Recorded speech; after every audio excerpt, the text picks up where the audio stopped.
سلامونه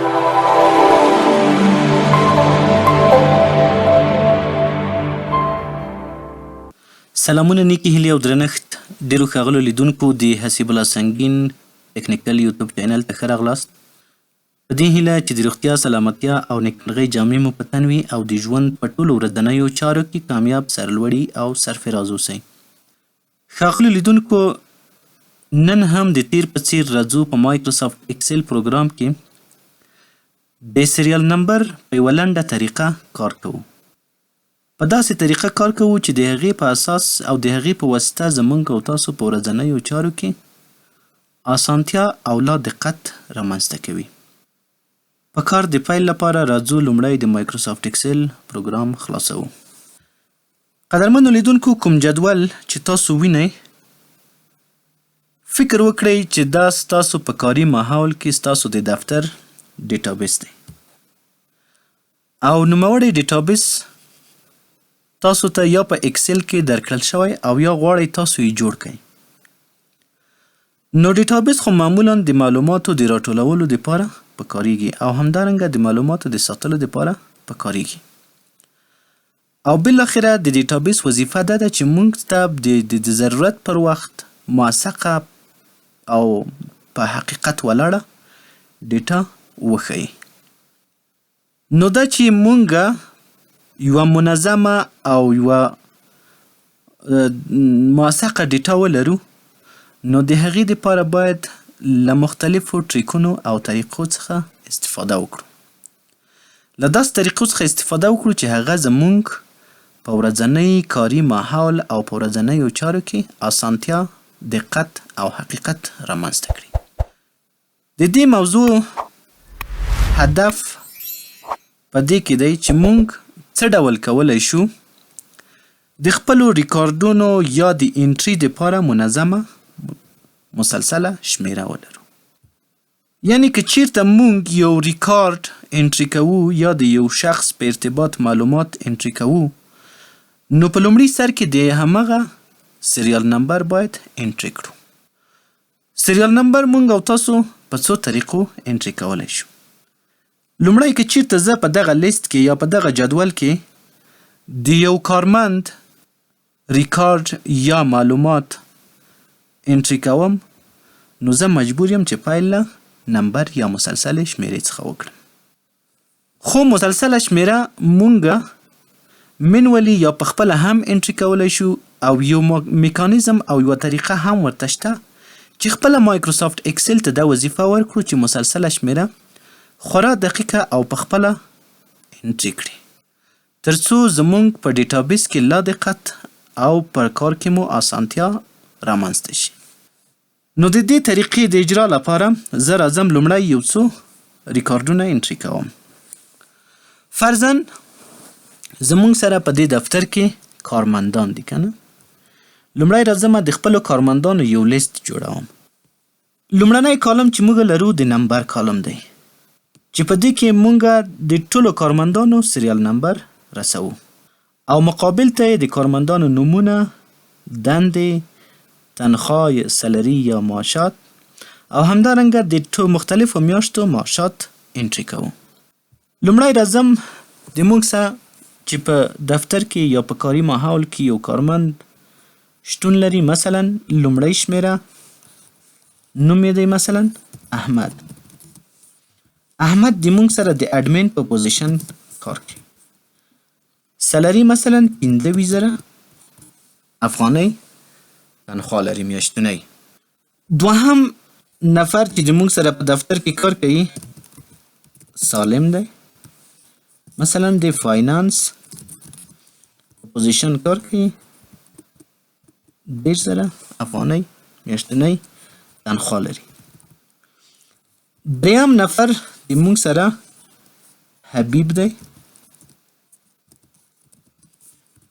او د ډرایور په صفت د مونږ سره کار کوي، 12,000 افغانۍ تنخواه لري. څلورم نفر د مونږ سره مثلا اکمل دی، د ایچ آر آفیسر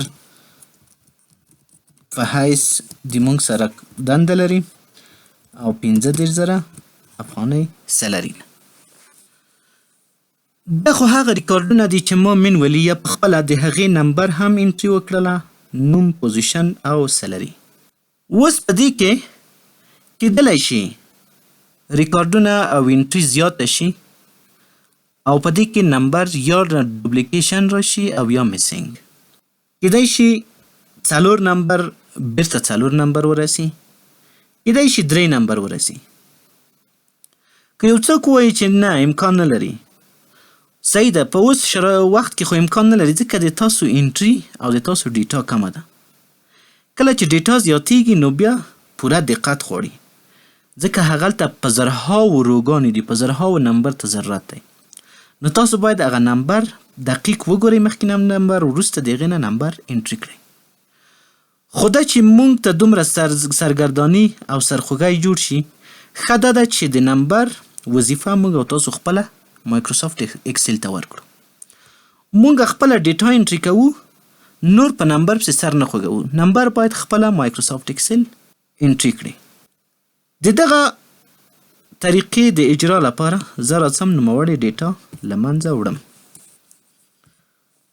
او د نمبر کالم په لومړي سیل کې یو فورمول لیکم او وروسته یې د همدغه کالم په ټولو سیلونو باندې اپلای کوم. فرموله په دې شکل ده: مساوي اف قوس شروع.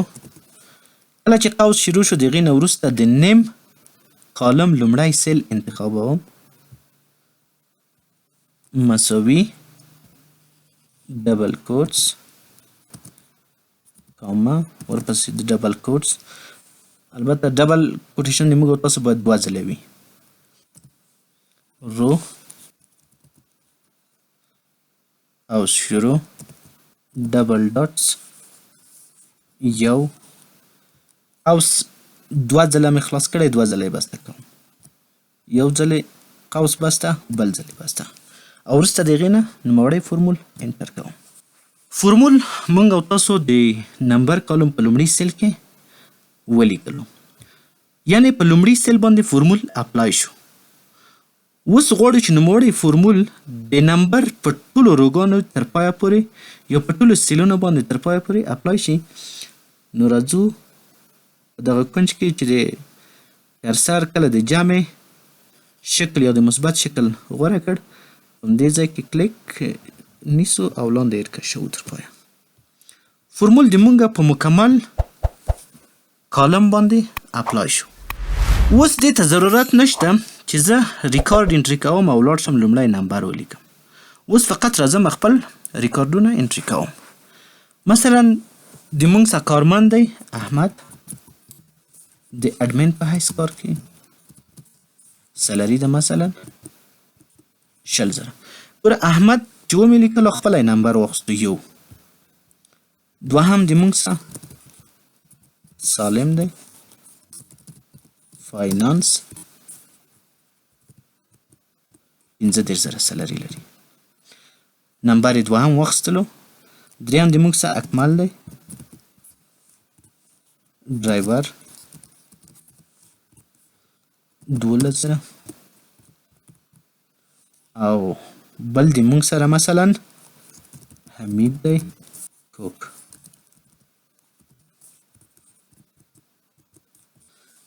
10,000 میاشتنۍ تنخوا لري. هم په همدې شکل باندې لاندې په زرهاو په سلهاو ریکارډونه انټري کوم. نمبر خپله ما مایکروسافت اکسل ته وظیفه ورکړې ده تر څو نمبر خپله انټري کړي. په دې هیله چې له نوموړي تخنیک څخه پوره ګټه واخلئ او په ورځنیو چارو کې مؤثر درته تمام شي. تر بیا چې زه حسیب الله سنګین ستاسو درانه چوپړ ته حاضرېږم، په لوی او متعال الله مو سپارم. ژوند مو نیکمرغه.